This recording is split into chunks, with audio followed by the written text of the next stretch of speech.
Welcome back to Comin At Ya.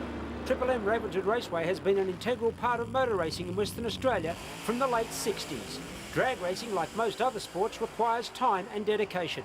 One of the most dedicated would have to be Darwin-based racer John Buchanan. For John, commuting between Darwin and Perth to race at Ravenswood is now just a part of the challenge to compete in the sport at the highest level. John, it must be very difficult to maintain a top alcohol dragster from Darwin when you're competing here at Ravenswood Raceway. It certainly is, Stuart.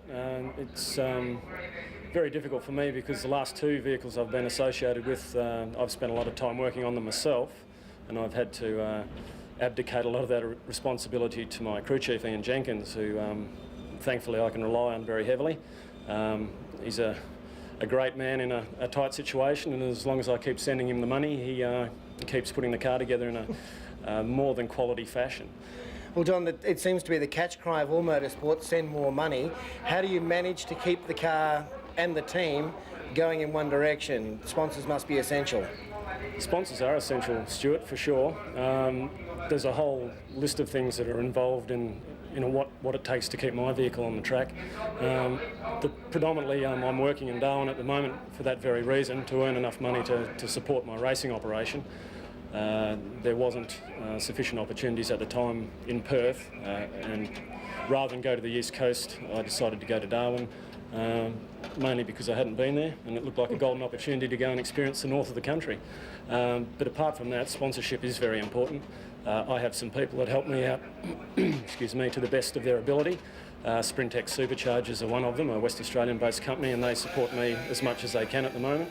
And also Penrite Motor Oils and Stubber Property Developments. They all support me to the best of their ability.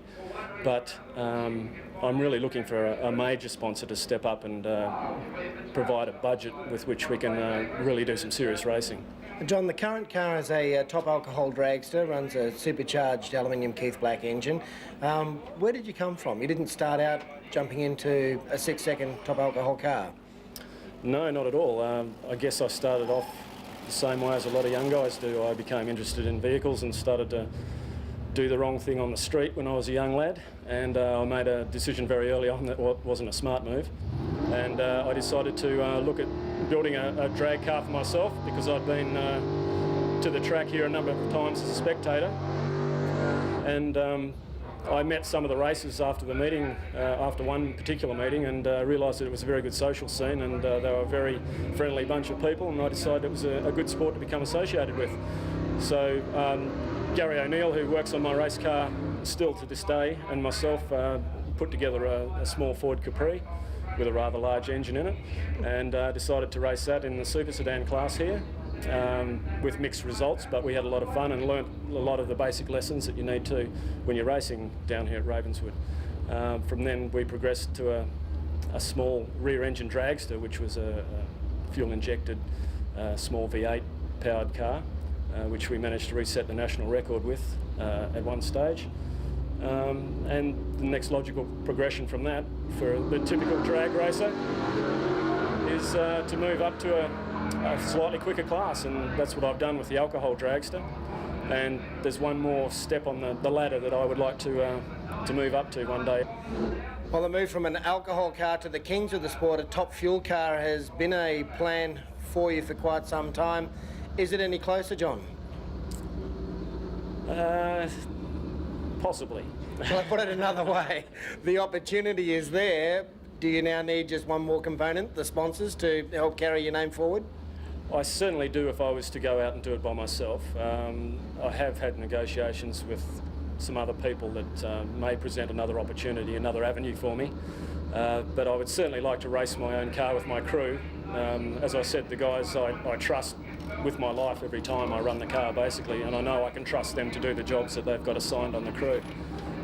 So I would like to go and race top fuel with the crew that I've grown up in racing with, basically. Well, John, very briefly, how different is your top alcohol car, which looks like a top fuel car anyway, a big long dragster, to a full top fuel operation? You're right, it does look very similar. There are some reasonably major differences. An alcohol car generally runs a transmission, the 3-speed transmission. It's a Lenco racing transmission, which is a purpose-built gearbox for drag racing vehicles. Whereas a top fuel dragster these days no longer runs any form of transmission as such. They all run multi-stage clutches. They're putting out in the region of, well, a top fuel car be putting out around about 4,500 to 5,000 horsepower. An alcohol dragster, probably somewhere between 1,800 and 2,200 for a fairly hard-running alcohol car. So you can see there's quite a marked difference in the horsepower that these vehicles are putting out. And as a result, there's a marked difference in the elapsed times and the speeds that they run. Well, John, thanks for your time talking to us between rounds of qualifying here at M Ravenswood Raceway, and we wish you well for today and also for your season. 9 more opportunities to fly to Perth from Darwin.